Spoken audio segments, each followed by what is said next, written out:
শীতের রাতে ধোয়া ওঠা গরম গরম নুডলস খাইতে ইচ্ছা করতেছে। যে কথা সেই কাজ, চলে আসলাম আমার কিচেনে। এই তো একটা মোটা নুডলস আর কি সিদ্ধ বসাই দিলাম। মানে ধরেন যে রেস্টুরেন্টে যেটা ইউজ করে আর কি, মানে মোটা যেটা থাকে ওটাকে কিন্তু চাউমিন বলা হয়, আর যেটা পাতলা পাতলা ওইটারে বলা হয় নুডলস। আমি কেন জানি না, আমার কাছে মোটা নুডলসই খুব ভাল লাগে। আমার জামাইয়ের কাছে নাকি আবার চিকন নুডলস ভাল লাগে। তো আসলে মোটাটাই কিন্তু খাইতে মজা লাগে। এই তো এটা আমার সিদ্ধ বসাই দিলাম, একটু লবণ দিয়ে দিলাম যাতে সিদ্ধটা ভালোভাবে হয়, আর একটু তেল দিলে ভালো হইতো। তো এখন ফ্রাই প্যানটা বসাই দিলাম। সিদ্ধ করার সময় একটু তেল দিয়ে নেবেন আপনারা, কারণ হয় কি তেল দিলে একটা সাথে একটা লাগে না। এই যে এখন আমি কাঁচামরিচ, পেঁয়াজ কুচি, রসুন কুচি, কাঁচা টমেটো কুচি এগুলো আমি দিয়ে নিব। আমি নুডলসের ক্ষেত্রে সব সময় রসুন কুচিটা ইউজ করি, এটাতে মানে নুডলসের স্বাদ অন্যরকম হয়, মানে সাধারণের চাইতে অসাধারণ হয়ে যায় আর কি। আপনারা বাসায় ট্রাই করতে পারেন। আগে যখন হোস্টেলে ছিলাম ঝটপট শুধু নুডলস খাইতাম, এখন তো বাসা নিয়ে নিছি, তো এখন আসলে নুডলসটা তেমন রান্না করা হয় না। তবুও আমার হাজব্যান্ড খুব পছন্দ করে, ও বাসায় থাকলে আমি করে দেওয়া ট্রাই করি। এই তো এগুলো আমি ভালো করে একটু ভাজা ভাজা করে নিব।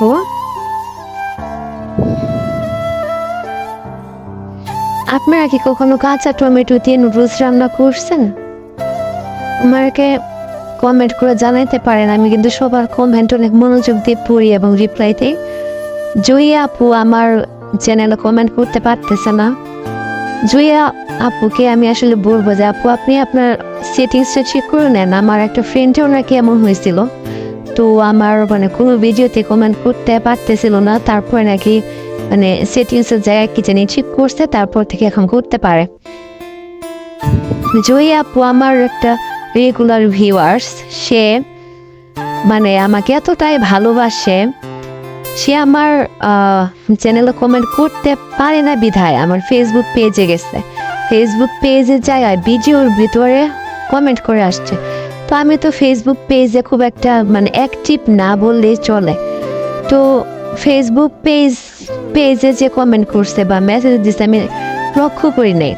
2 দিন পরে দেখি যে আপু মানে কমেন্ট করছে যে আপু ইনবক্সে আসেন, তো আমি আপনার মানে ইউটিউব চ্যানেলে কমেন্ট করতে পারতেছি না। তারপরে ইনবক্সে ঢুকলাম, ঢুকে দেখি যে আপু ওনার নাম্বার দিচ্ছে, তারপরে ওনার কি কি সমস্যা কেন করতে পারতেছে না। তো আমি আবার সেখান থেকে আপুকে মানে নিচে মেসেজ করছি, হোয়াটসঅ্যাপে মেসেজ করে তারপরে ওনার সাথে কথা বললাম। তো আপু আসলে অনেক ভালো মনের মানুষ। আপুর মতো এরকম একজন ভিউয়ার্স পেয়ে, একটা বোন পেয়ে আমি সত্যি অনেক মানে খুশি এবং শুকরিয়া করি যে আসলে ইউটিউব থেকে আমাকে মানুষ এতটা ভালোবাসে। তো এই তো আমার নুডলস প্রায় অলরেডি শেষ হয়ে গেছে রান্না করা, এবং ভালো করে একটু ফ্রাই করে নিব, কারণ ফ্রাই না করলে মানে স্টিকি হবে না। নুডলস যত স্টিকি হয় তত মজা লাগে, আবার বেশি স্টিকি করা যাবে না, তাহলে একদম শক্ত শক্ত হয়ে যাবে।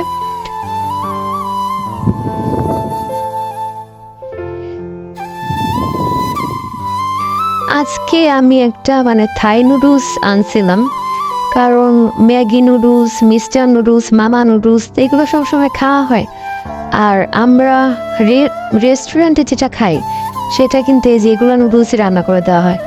এই যেটা হচ্ছে টেস্টিং সল্ট আমি দিয়ে দিলাম, কারণ যেহেতু কোনো মশলা দেওয়া হয় নাই, তো এটার জন্যই স্বাদটা অনেক হয়ে যাবে।